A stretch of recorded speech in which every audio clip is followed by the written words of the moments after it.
বাংলাদেশের মানচিত্রে একেবারে দক্ষিণ প্রান্তে, যেখানে মেঘনা নদী আর বঙ্গোপসাগর একে অপরের সাথে আলিঙ্গন করে, ঠিক সেখানেই জেগে আছে এক নিভৃত অঞ্চল, নাম তার নিজাম দ্বীপ। নামের মতোই এই দ্বীপ শান্ত, স্নিগ্ধ আর রহস্যময়।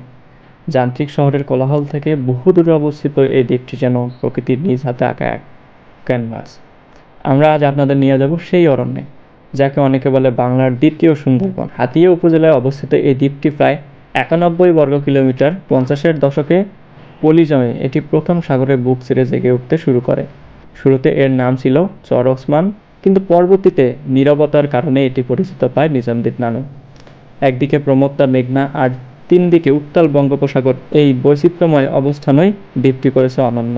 নিঝুম দ্বীপের প্রাণ হলো এর গহীনে কেওড়া বন। এখানকার সবচেয়ে বড় আকর্ষণ হলো চিত্রা হরিণ। 70-এর দশকে বন বিভাগ পরীক্ষামূলকভাবে 4 জোড়া হরিণ এখানে ছেড়েছিল। সেই সংখ্যা বেড়ে দাঁড়িয়েছে কয়েক হাজারে। সূর্যোদয়ের সময় অথবা পরন্ত বিকেলে বনের ধারে দাঁড়ালে দেখা মেলে এই মায়াবী প্রাণীদের অবাধ বিচরণের খেলা। জনবসতির এত কাছে বন্য হরিণের এমন অবস্থান বাংলাদেশে আর কোথাও দেখা মেলা ভার। শুধু হরিণেই নয়, এখানে রয়েছে প্রায় 35 প্রজাতির পাখি। শীতকালে সুদূর সাইবেরিয়া থেকে আসা অতিথি পাখিরা এই দ্বীপকে করে তোলে কলকাকলিতে মুক্ত। এখানকার জীবন খুব সহজ কিন্তু কঠোর সংগ্রামের। দ্বীপের প্রায় 70% মানুষই মৎস্যজীবী, যারা প্রতিদিন সাগরের সাথে লড়াই করে জীবিকা নির্বাহ করে। বাকিরা কৃষিকাজ ও পশুপালনের সাথে জড়িত। লোনাপানির এই প্রতিকূল পরিবেশে কৃষকরা ফলান সোনার ফসল। এখানকার মানুষ ও প্রকৃতি একে অপরের উপর নির্ভরশীল। সাগরের জোয়ারের ভাটার সাথে তেমনি ভাটার টানে তারা খুঁজে পায় নতুন স্বপ্নের বেঁচে থাকার রসদ। 2001 সালে সরকার এই দ্বীপটিকে জাতীয় উদ্যান ও পর্যটন কেন্দ্র হিসেবে ঘোষণা করার পর থেকে এখানকার মানুষের অর্থনৈতিক ভাগ্যের পরিবর্তন করতে শুরু করে। অ্যাডভেঞ্চার প্রিয় ভ্রমণ পিপাসুদের জন্য নিঝুম দ্বীপ এক স্বর্গরাজ্য।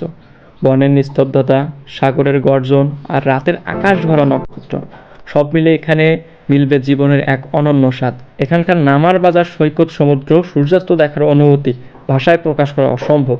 তবে এই সৌন্দর্যের পিছনে রয়েছে কিছু চ্যালেঞ্জ। পরিবেশের ভারসাম্য রক্ষা করা এবং হরিণসহ বন্যপ্রাণীদের অভয়ারণ্য টিকিয়ে রাখা এখন আমাদের বড় দায়িত্ব।